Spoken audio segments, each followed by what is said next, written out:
Good afternoon. Oh, wait, I think it's on me. Thanks for having me today.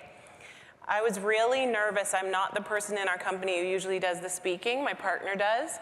So I was trying to calm myself down. I'm like, let's just not be anxious, not get nervous. And 5 minutes before I had to come on the stage, WestJet sent me a note saying, your flight is canceled and you can't get home. So that didn't help with the calming down. I'm going to chat a little bit today about licensing and details surrounding that process. I'm very informal, so if you have questions at any time, please just go ahead and yell them out, and then we will have a more official question period at the end. As you all know, in October of 2018, the ACMPR, which was the regulations for cannabis at that time, was repealed and the Cannabis Act came into effect. The Cannabis Act encompasses the ACMPR, so we still have a program that accommodates medical patients, but it also set out regulations that allow for recreational cannabis use. Under the ACMPR, licensing was a bit different than it is now. There was essentially one license, and within that license, you had different activities that you could say you were going to have at your business. So maybe you produced dried cannabis, maybe you produced oil. All of those are regulated activities and listed as regulated activities under your license. It's a little bit different with the Cannabis Act. The license types have been separated into separate licenses. So if you're only interested in edibles or oil, you don't also have to apply to cultivate. You can just focus in on the license that's of interest to you. The new license types are cultivation, and under cultivation you can have a standard or a micro license or a nursery license. There's also a processing license, and once again you can have standard or micro. There's a license for sale for medical purposes, an analytical testing license, which is if you're going to test cannabis products for their microbial and chemical contaminants, so like a lab. There's a license for research, a cannabis drug license, and of course a license for industrial hemp. The purpose of a nursery license is if you want to produce starting materials, so plants or seeds, or develop genetics. You could supply these starting materials to other license holders or to retail outlets. Some of the considerations surrounding a nursery license: you are limited in seed production to an area of 50 square meters. That 50 square meters has to contain all of your flowering heads. Per harvest, you can only harvest a maximum of 5 kilograms of flowers, and they have to be destroyed within 30 days of harvesting. So nursery is very specific to producing those seeds and starter plants. It's not the license you want if you're looking for a canopy of flowers that's bigger than 50 meters squared. And with the nursery license, you are permitted to grow indoors or outdoors. Oh, one quick thing I missed. For each of the license types, there are required site personnel associated with each license. For a nursery license, you're required to have a responsible person, a head of security, and a master grower. For a cultivation license, you can have standard or micro, and the biggest difference is in the size of your canopy. In a standard license, there's no restrictions on the size of your plant surface area. For micro cultivation, you're limited to 200 square meters, which is 2,152 square feet. That doesn't have to be the entire size of your facility. You can have drying, trimming, packaging areas outside of that 2,152 square feet, but your entire grow space, your canopy, has to be contained in that area. And if you're going to do vertical growing or multi-layers, you have to account for all of the surface area in your 200 square meters. For both licenses, you can grow indoor or outdoor. And one of the biggest differences between the two is the requirements for security. For example, in a standard license, you have to have a 24-hour monitored video surveillance. That's not required with the microcultivation license. There are several other security differences, but the cost of your security setup is one of the biggest things to think about for the difference between standard and micro. If you have a cultivation license only, you can sell bulk product to other license holders, and you can sell and distribute plants and seeds to someone with a nursery license. The personnel that you need for a cultivation license is the same as what you need for a nursery license: responsible person, head of security, and a master grower.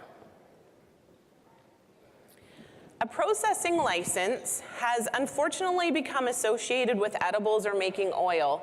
I talk to clients almost every day who think that a processing license only if they want to make oil. And when I say to them, would you like your processing license? They say, no thanks, I'm not going to extract. One thing you need to know is that you need a processing license if you're going to sell finished goods. So even if you want to just package your cannabis for final sale, you need a processing license. And the reason is that with a cultivation license, you don't have a quality assurance person. So your cannabis has never been released or passed that rigorous testing process. So if you want to bottle for final sale, you need to have a processing license and you need to have a quality assurance person. The difference, once again, in the standard and the micro is basically the limit on how much cannabis you can process. So if you have a micro processing license, you can process up to 600 kilograms of cannabis a year. The only exception is if you're processing product only from your own micro cultivation, you can process all of it. So if you have your own micro cultivation and you happen to get 650 kilos a year, you can process the whole thing. However, if you also bring in cannabis from another source, then in total, you are limited to processing 600 kilograms a year. If you don't want to work within those limits, if you want to process more than the 600 kilograms, then you're looking at a standard license. Once again, one of the biggest differences between the two are security differences. If you have a processing license, now you're not limited to selling bulk product to other license holders. You are able to sell finished product, finished goods, directly to clients if you have a medical sales license, to other license holders, and you can sell to the provincial and territorial bodies for the retail stores, for the recreational stores. A sale for medical purposes license. Essentially under the ACMPR, these were all the sales. Everything was directed at medical. There was no rec market. So this license still allows you to have those direct-to-consumer sales with medical clients who will register with you with a medical document provided by their physician. Something new and unique in the Cannabis Act, you can have a sale for medical purposes license that doesn't have any possession of cannabis. So you could essentially be the Amazon of cannabis and just be taking the orders and then asking the license holders to send that product directly to the client, and you would never have any cannabis on site. That sort of license actually has lowered security requirements because there is no cannabis on site that we have to worry about theft or diversion. Everybody is very interested in the proposed edibles regulations that have just been released at the end of December. The main premise of those regulations is to add different substances onto Schedule 4. So currently, right now today, plants, seeds, dried cannabis, fresh cannabis, and oil are the only legal substances for distribution.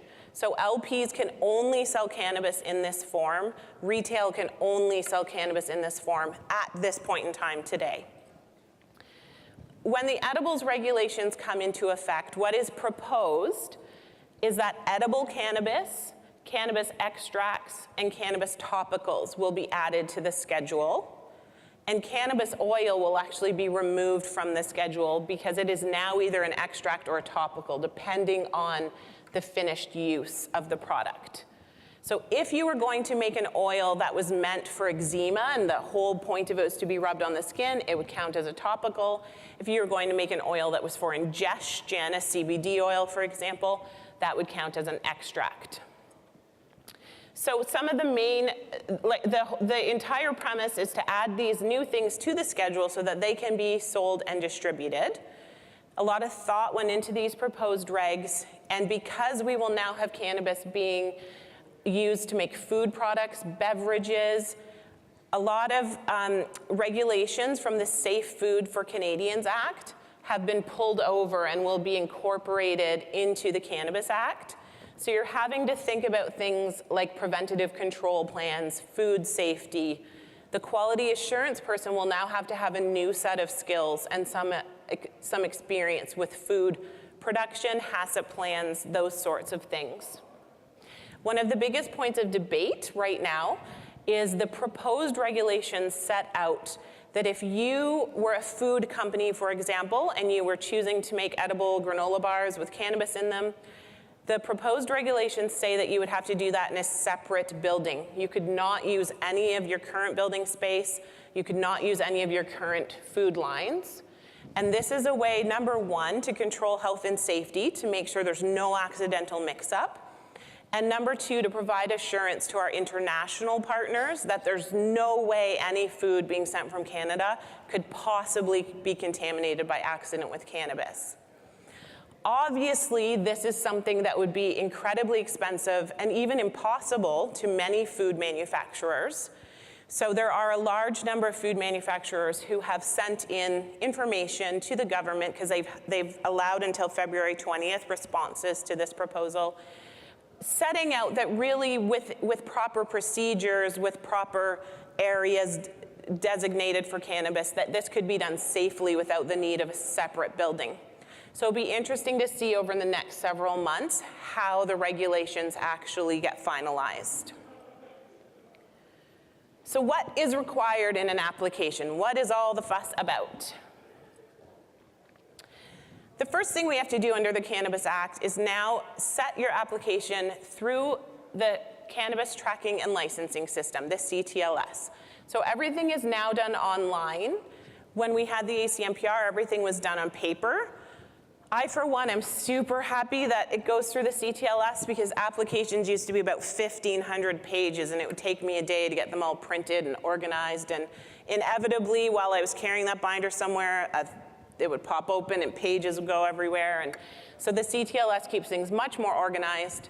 Another benefit is you're able to check in on the CTLS and see what stage your application is in. So at any time, you can go into that online system and monitor the progress.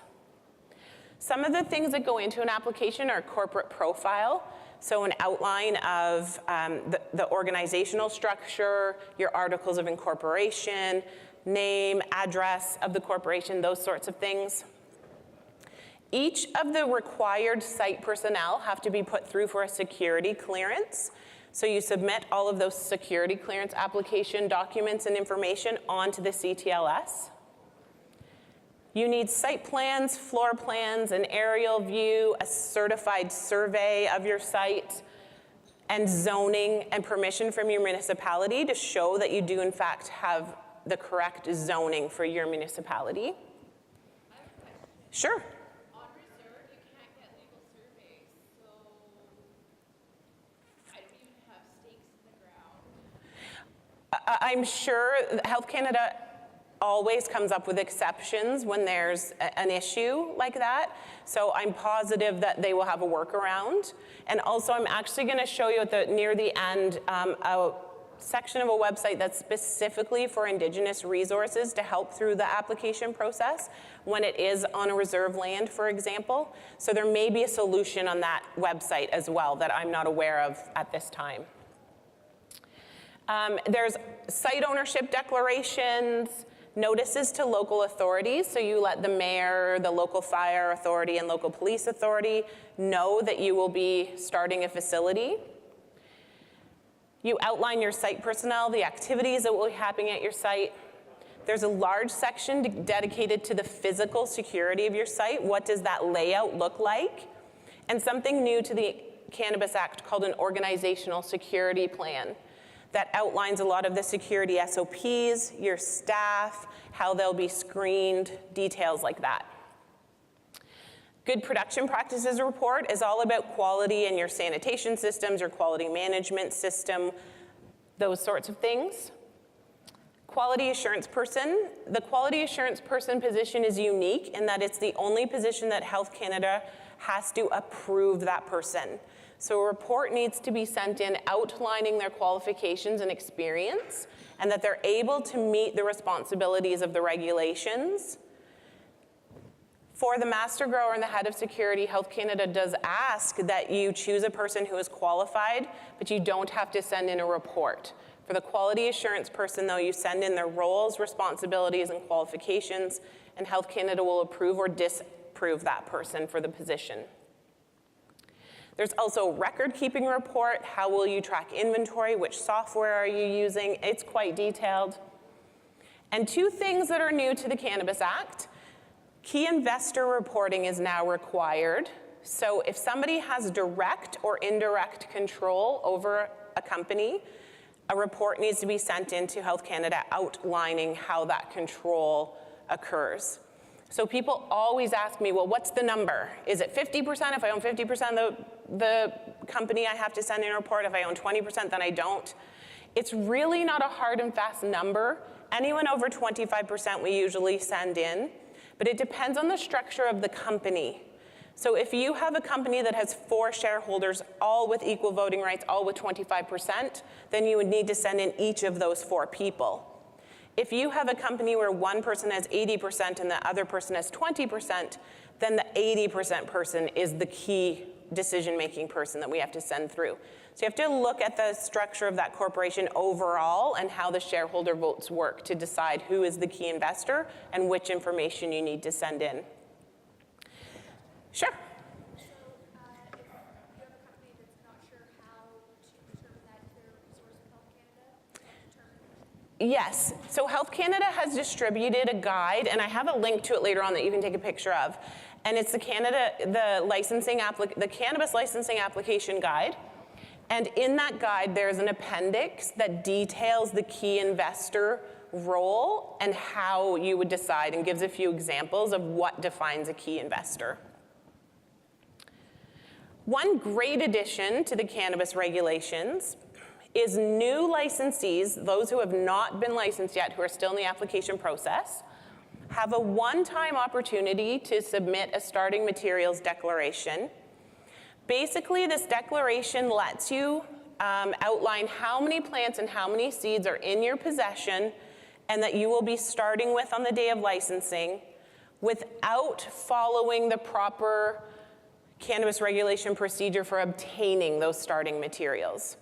So what we would like to see is anyone who's in the gray market enter the legal system. Genetics are very valuable, and nobody would ever want to have to give up their unique strains or varieties. So this is an incredible opportunity to be able to bring those strains and varieties into the legal system by letting Health Canada know that you have them and you will be starting with those materials. This was never done before. So currently license holders, licensed producers did not have this option. So that's a big deal and a really good part of the cannabis regulations. Is that for hemp as well? Hemp, you still have to get a seed from an approved cultivar off of the list, so that has not changed. Sorry. Just briefly, because I don't want to bore you all to death, but for those who are interested, the GPP requirements, so your good production practices report that you have to send in to Health Canada, this is a very important section of the application. These are some of the things that are required to be explained and identified. You send a list of your SOPs with descriptions. You don't have to send in the actual SOPs, but a description outlining what that SOP is about. You need to talk about your pest control and use of pesticides, and as you know, you can only use pesticides that are on the approved list.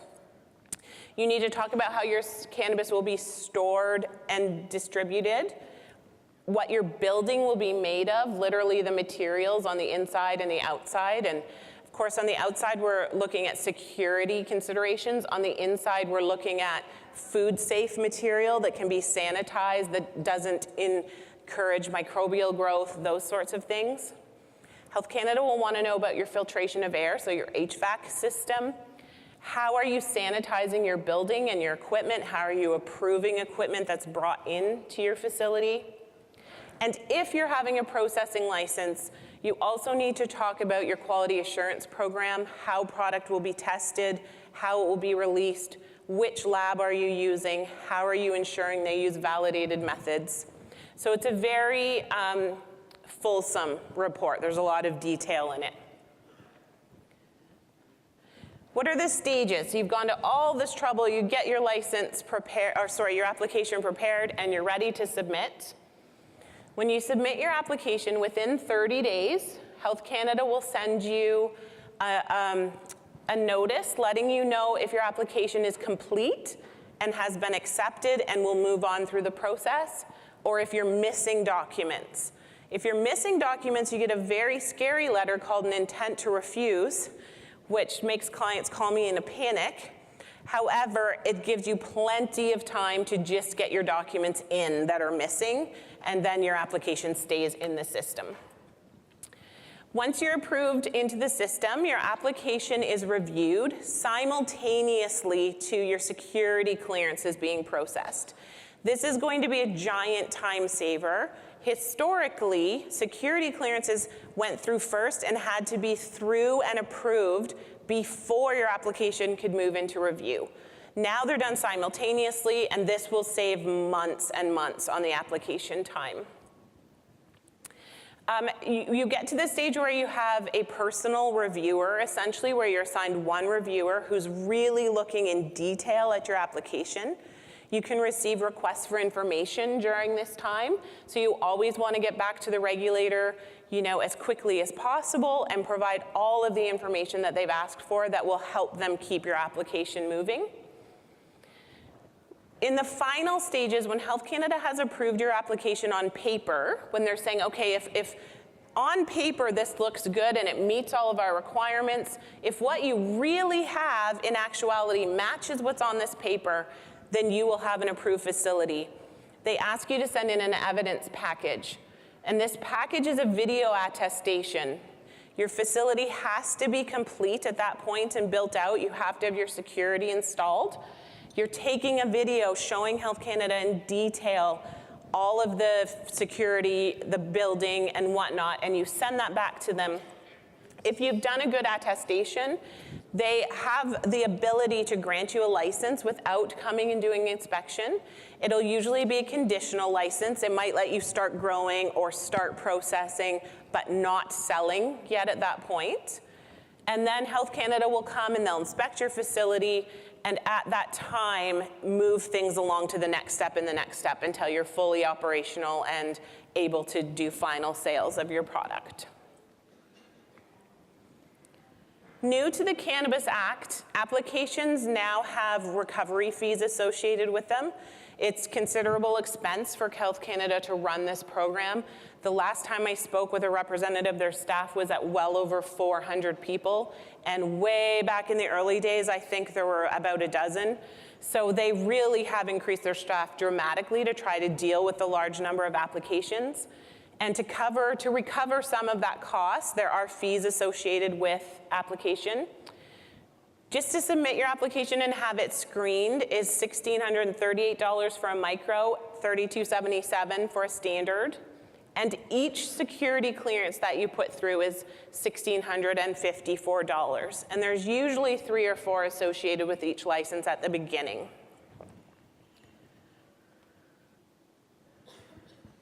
So just to highlight a few of the biggest changes between the ACMPR and what we have now with the Cannabis Act.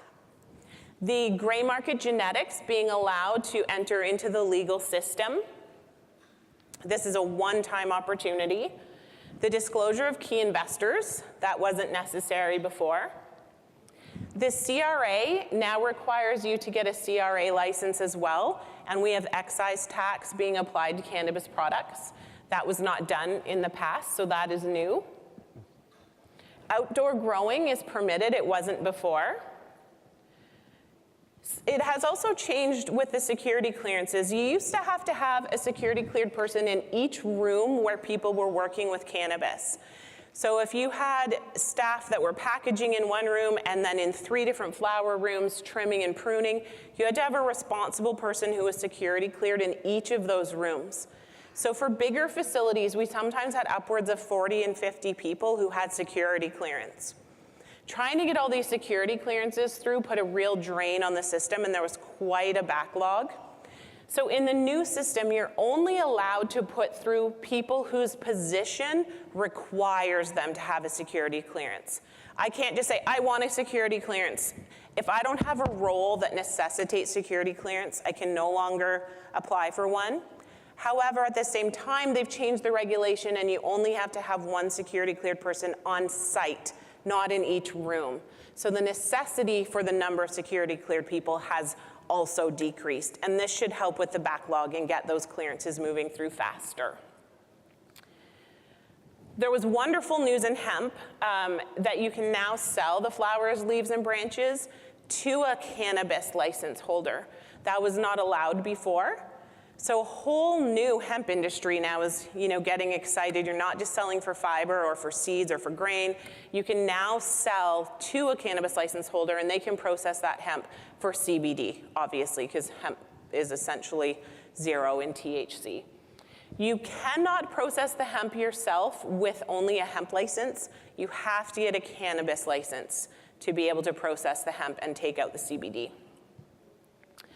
And I'm sure you already are well aware of this, but the packaging and labeling requirements have changed considerably with new warnings that have to be on packages, very specific regulations surrounding how big your brand can be, what brand elements can be on the package, what colors can be used. So that is something to pay close attention to. And of course, the CTLS. Everything's online now, where it used to all be paper-based. I was speaking earlier with the team that's here from Health Canada, and there's a program, it's the Indigenous Navigator, and if you go to this website, there are a list of cannabis-related resources there that are specifically for First Nations, Inuit, and Métis groups, and this may be the spot where you could find an answer to that survey question. And I'm going to give you my card, so if you find an answer, you can tell me, so I can answer the question better next time someone answers it. I'll just give you a second to jot that down. Just to clarify, that looks like an email. I'm sorry. That is the email. And Roxy said if you search for cannabis-related resources, First Nations, Inuit, Métis, you should get the website to pop up. And if you really can't find it, then send them an email and ask them for the website address. And this is not something that I am extremely knowledgeable about, but there are 2 wonderful ladies from Health Canada at the back who will be much better able to answer those questions. And here's just a list of resources that I jotted down in case you wanted to take a picture of it. Leads you directly to the cannabis regulations, the hemp regulations, the Cannabis in Canada website, the Canada Revenue Agency link that you need to apply for your CRA license. Also the application guide that I was mentioning. This is a phenomenal document. We really used to have to guess what went into an application, and it wasn't well laid out, and you just learned over time how to do one properly. This is an excellent document that lays out step by step what has to go into each application, and there are several appendices that give great detail outlining what should be included in the sections. I also, at the very last, just put the proposed regulations for adding the additional cannabis products in case anyone's interested in that. That will lead you to the proposed regs for the edibles section. Those are just in the Gazette 1 now. They're not finalized, so we will see that second version in the months to come. So that's the end for me. Michael is going to talk to you more about the retail licenses and selling in a retail environment. So thank you very much.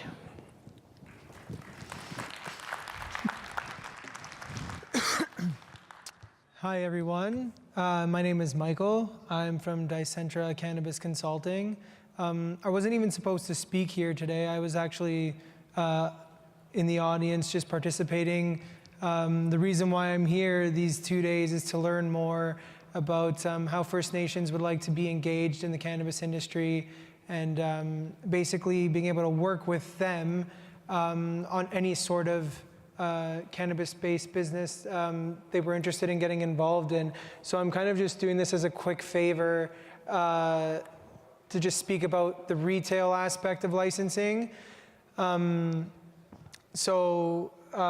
your name was Jen, right? So Jen mentioned before about licensed processors being able to sell to provincial and territorial governments. So just to give you guys a quick overview of how it works, right now, the only people who are allowed to distribute to retail license holders are the provincial and territorial governments. So what that means is if I have an authorization to own a store in British Columbia, let's say, I'm only allowed to purchase my cannabis products from BC's provincial government. So it kind of limits the amount of products you're allowed to purchase based on the province you're located in. You can get updates regularly online regarding supplier agreements that the different governments have with different producers across Canada. The reason being is, for instance, if I wanted to purchase a product from BC, I wouldn't be allowed to. I'm only allowed to purchase products in the province of Ontario.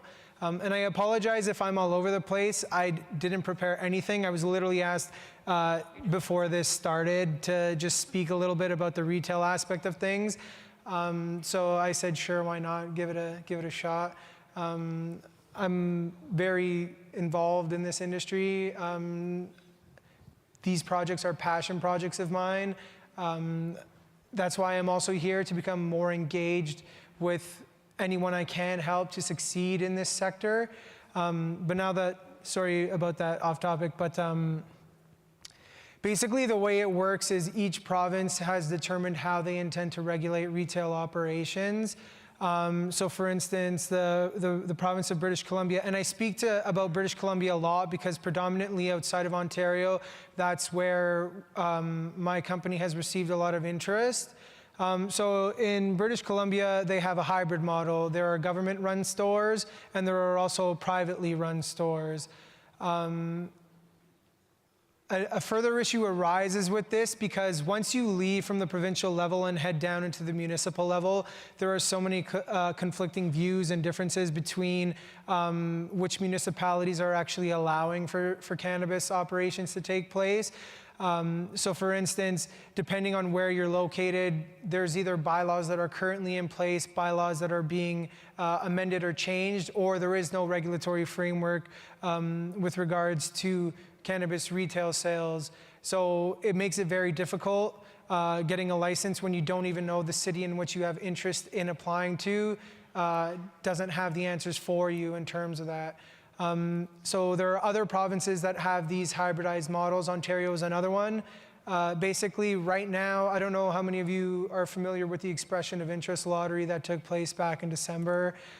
Essentially, what happened is the provincial government decided instead of having a free-for-all where just anyone could apply for a license, they limited it to 25 license holders in the province of Ontario, depending on the region in which you were located.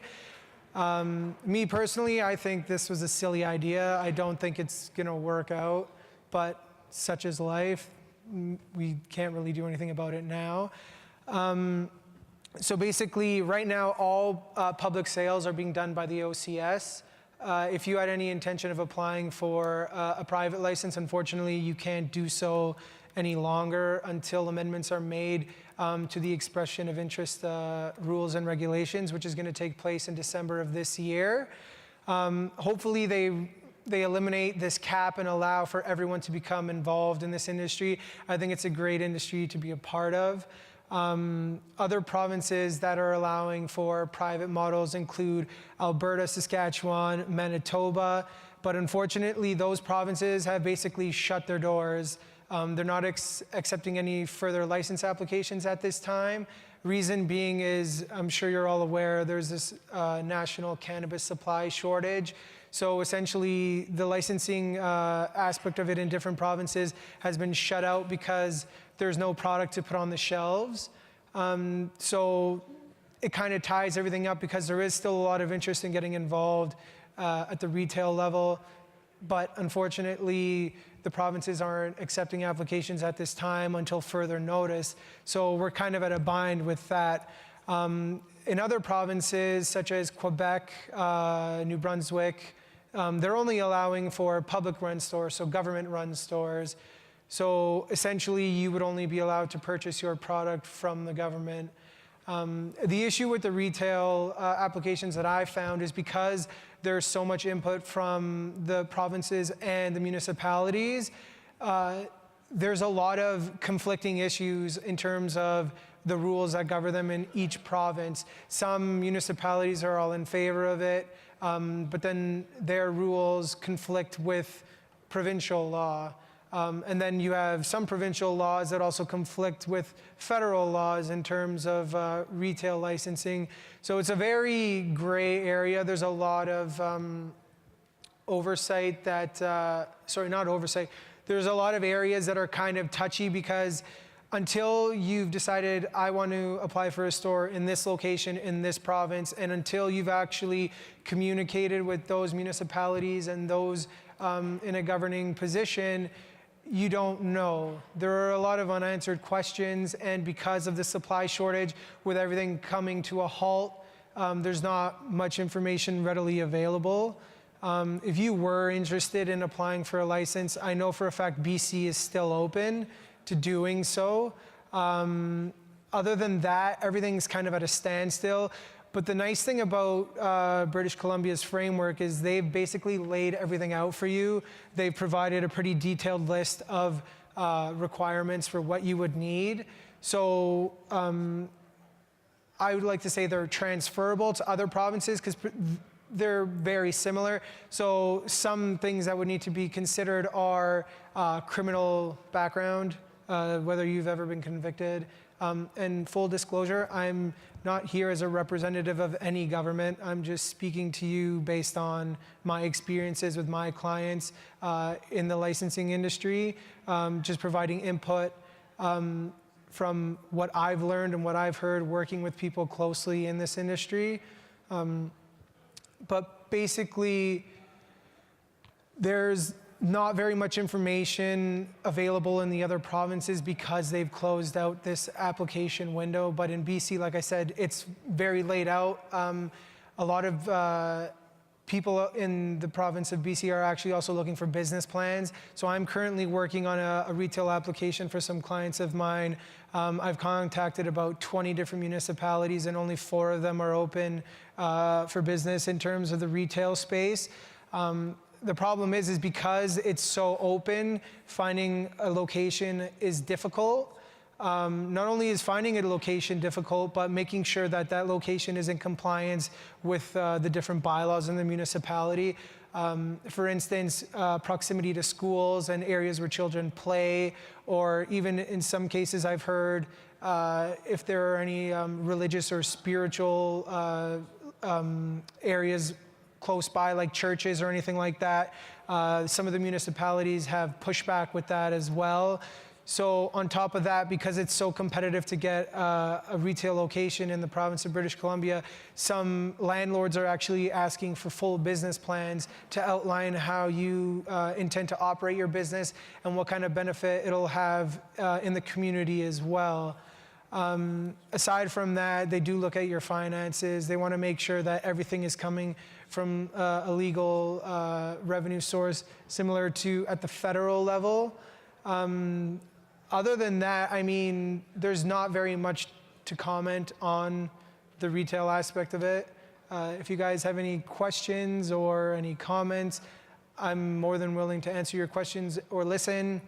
Like I said when I first started speaking, I'm here to learn and engage everyone in this room to see how I can be of benefit to them in case they had any interest in pursuing a retail operation or even a federal licensing operation, whether it be through Health Canada's mandates or through your own sovereign mandates.